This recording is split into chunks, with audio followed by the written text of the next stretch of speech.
Wesh les potes, j'espère que vous allez bien. On se retrouve aujourd'hui pour une nouvelle vidéo. Thread d'horreur, vous connaissez, histoire d'horreur. Je ne pense que je n'ai pas besoin de donner la définition, sinon tu vas sur Wikipédia et tu vous cherches qu'est-ce que c'est un thread d'horreur. J'espère que vous allez tous très bien.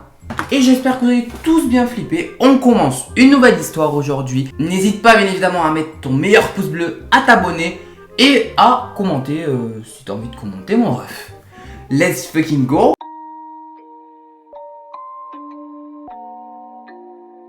C'est l'histoire de Alice et Donovan qui sont meilleurs amis depuis environ 9 ans.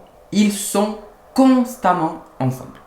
Mais depuis un peu moins de 48 heures, Alice n'a aucune nouvelle de Donovan, ce qui est plutôt inquiétant, mais après tout, cela fait même pas 2 jours qu'il est plus là. Pendant ce temps, elle est étudiante en école de commerce et elle se focalise ces derniers jours sur les rêves et notamment sur les rêves lucides. Et depuis, elle souhaite vraiment vivre un rêve lucide et par miracle, c'est ce qu'elle va vivre à partir de maintenant, mais à quel prix? Elle est maintenant debout dans le salon de son appartement. Tout semble exactement comme dans la réalité, comme si de rien n'avait changé. Mais au fond, elle ressent quelque chose de bizarre. Elle n'arrive pas à savoir quoi, mais quelque chose cloche. Après tout, c'est un rêve, donc il faut s'attendre à ce que tout ne soit pas pareil que la réalité.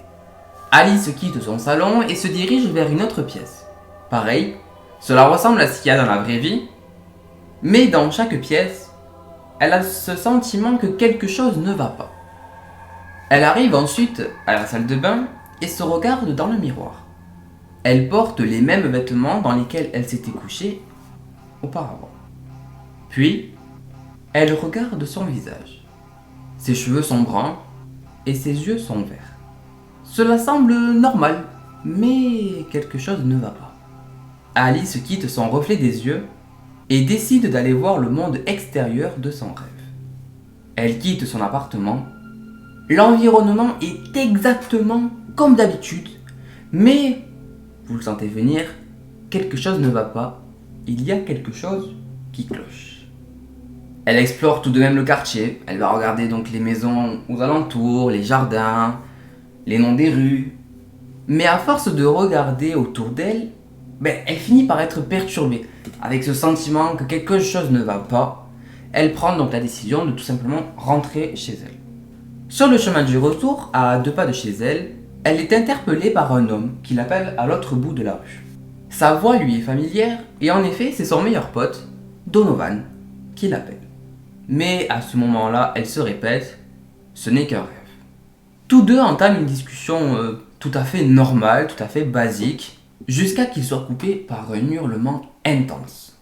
Donovan, son pote, prend Alice par la main et l'embarque dans la maison la plus proche pour se cacher. Alice, normal, elle veut demander des explications à Donovan parce qu'honnêtement, il a vraiment l'air de savoir ce qu'il fait et ce qui se passe en ce moment. Mais avant qu'un mot ne sorte de sa bouche, Donovan lui fait des signes pour qu'elle fasse vraiment le silence et qu'elle ne dise rien. C'est alors que le ciel commence à s'assombrir, que les minutes passent, et Donovan commence alors à expliquer tout doucement en chuchotant à Alice ce qui est en train de se passer. La peur se reflète sur le visage d'Alice suite aux annonces de Donovan. En réalité, Donovan lui a expliqué que... Attendez, il y a un second hurlement qui vient de se produire. Bon, j'ai pas le temps de vous expliquer. Courez, courez, courez. À l'écoute de ce hurlement, les deux jeunes se sont mis à courir. Courir, courir, courir, à travers la maison, pour enfin regagner l'extérieur. Le ciel est toujours sombre et le vent vient de se lever. Cela donne une atmosphère de pré-tempête. À peine sortis, une chose vient d'écraser entièrement la maison où ils étaient cachés.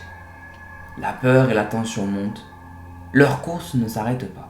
Ils rentrent dans différentes maisons, traversent les maisons, ressortent, et une à une sont aussitôt écrasés par la chose d'une force inhumaine.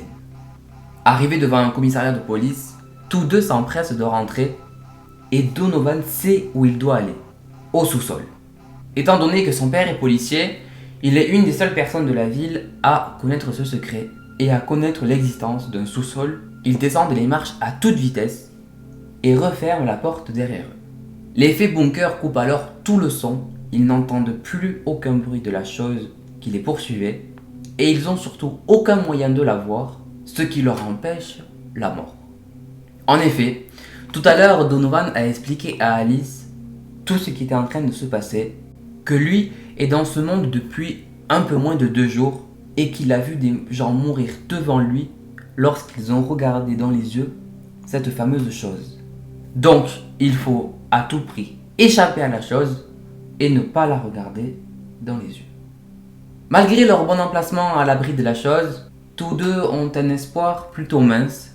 Ils ne savent pas comment sortir d'ici.